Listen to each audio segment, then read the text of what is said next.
Inmates of Reddit, what are some prison facts that free people don't understand? Sometimes you miss it once you're out. There are some days where I just feel defeated by the daily stresses of life, and I remember being able to wake up every day and not really have to worry about a lot of things. I don't have rent or utilities to pay. I don't have to go grocery shopping. I don't have to do yard work. I don't have to keep the schedule of places to be and worry about making sure I have enough time to get from place to place or anything. It was a weird kind of freedom while being extremely unfree. I'll take a different angle on this instead of the usual horror stories. As violent and crazy as it was, there were a lot of good parts too. As someone that has had a pretty chaotic life, having a secure day-to-day life, employment and lots of trusted friends around me for a few years was really nice. There's a certain level of comfort that comes with being surrounded by murderers that you're actually friends with. New inmates come and go, but you're tucked away in the long-term unit where there's a 3-month waiting list to even apply to transfer in. It really was a very peaceful experience for me. I was in a female prison, so my experiences are different. A lot of people engaged in intimate activities, and it was weirdly casual in a weird way, between guards and inmates and other inmates. A lot of girls had boyfriends or husbands on the outside, but would blow a guard for extra commissary or finger each other because you were bored standing in line. This seriously happened. Gay for the stay is surprisingly accurate. Good sanitary products were like gold for us. You know the common trope in prison is cigarettes are currency. It was like that with good tampons and pads. Someone smuggled in a box of diapers, IDK how, and she was like a queen for the week, because they could be used as makeshift pads. A lot of us sync up as well, so you could hoard some good stuff and wait for the right week to sell. Some people's lives are ruined by going to prison in many different ways. We had an 18-year-old girl come in, straight A student, super smart, super nice,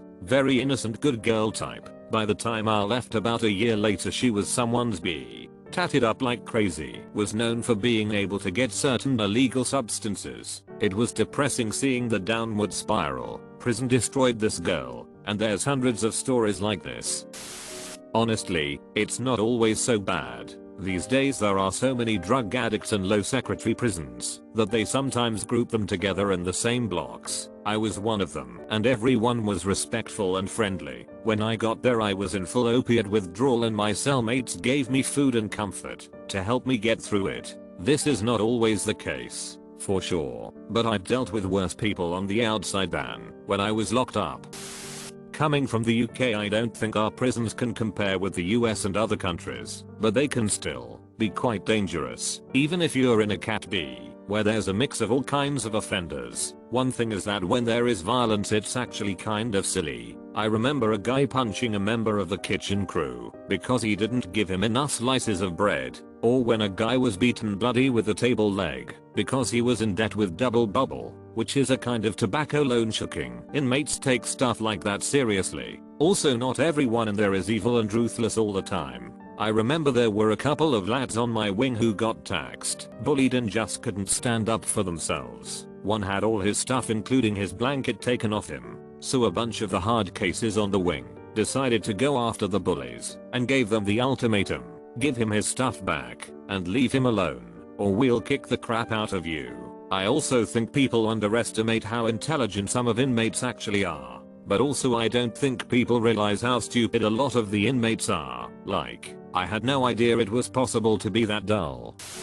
A lot of people in prison are pretty normal, they just have zero impulse control. Everyone feels like beating the crap out of a stranger in public sometimes. Some people just don't have the thing in their brain that tells them not to do it. That's why it's idiotic to start stuff with people on the street. You never know who is willing to throw their life away in a moment of passion.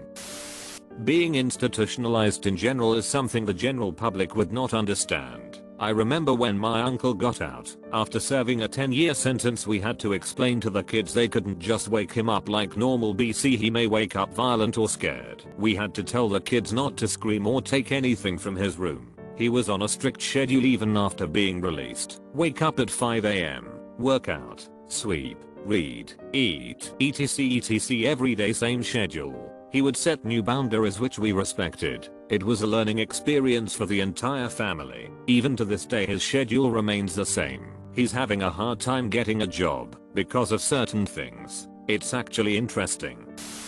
I worked a short time in a jail. Here's an interesting story. A man in his late 30s was doing jail time due to not paying child support. This guy had worked in an auto plant for years and was laid off. He didn't have any other skills and was struggling to find another job. Don't get me wrong, I strongly believe in paying child support, but this guy was in a jam. If I remember right, one of the first things they do is take your driver's license for non-payment. Of course this makes it even tougher. Anyway, it's this guy's first night in jail. He's never been in any kind of trouble before. He's in a cell with 2 other guys. One of the guys accuses the other one of eating his snack, a bear claw. They get into a scuffle, but things finally settle down. The guy wakes up in the middle of the night. His cellmate was attacking the bear claw thief, eventually stabbing him to death. There was blood everywhere. I can't imagine the trauma this guy went through having witnessed this his very first night ever in jail. Just the look of fear in his eyes talking to him about what happened is something I won't forget. Another inmate later admitted to eating the guy's bear claw.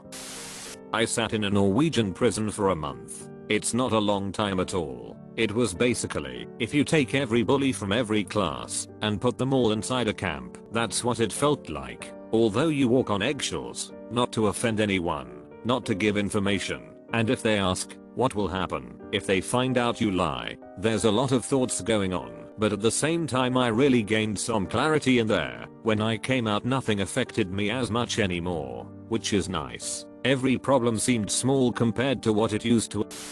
Honestly, it's that feeling that time is just passing and you're not able to do anything about it. The feeling of being restrained and put away from society as if you're a rabid animal. I went in for drug charges, so I didn't do anything that harmed anybody in any way. There's a sense of injustice. Yes, I knew full well that there could be repercussions when I decided to go down that path. No, morally I do not agree that it is wrong or punishable, but what happened happened, and there's no reason for me to dwell on that. The food, not being able to choose what to eat, that was a freedom I absolutely took for granted. Sharing a cell with people who you don't even like, having to see their faces when you wake up in the morning all the way until night, not being a confrontational person yet getting into confrontations, being treated like a statistic. There are no beds in jail/prisons here, so I had to sleep on the floor and my back hurt a lot. On the brighter side, I caught up on a lot of reading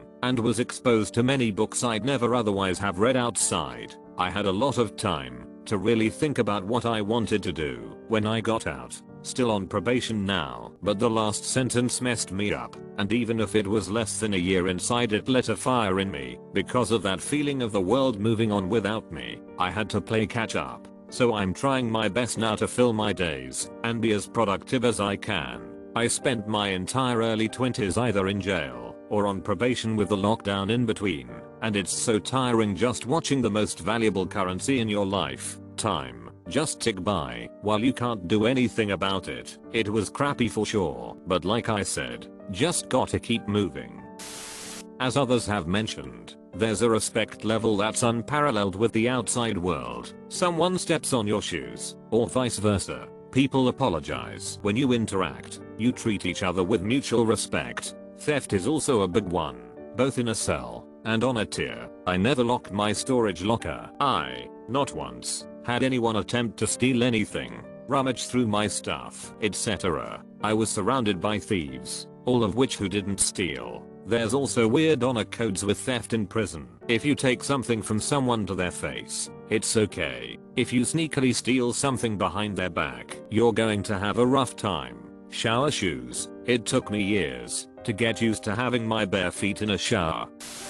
I'm late to this, but I used to work with underserved/at-risk youth and went through the equivalent of a Scared Straight program at a Southern California prison, so I could learn more about it, determine if it could help deter any of my students from going further down a bad path. Blah blah. I saw a lot of messed up stuff in just one day, stuff unrelated to the program. But oddly, the thing that stuck me the most was walking by a tiny cell that housed 7 bunks, 14 beds. There was an enormous guy in the cell, 6 feet 6 plus, named Congo. He pointed at this steel toilet in the middle of a cell and goes, 14 of us share that toilet, and when you go to the bathrooms, you're going in front of everyone. Rap music glorifies thug life, but I've never heard a song talk about pooping on a cold toilet in front of an audience. For some reason, that stuck with me. Only positive thing I experienced that day was an inmate telling me he never graduated high school due to some changes in California graduation requirements. He actually qualified for a degree retroactively. He just needed to write a letter to his former school district. No one told him he still had a lot of years left on his sentence, but due to our random run-in each other, he'll at least have his diploma when he gets out.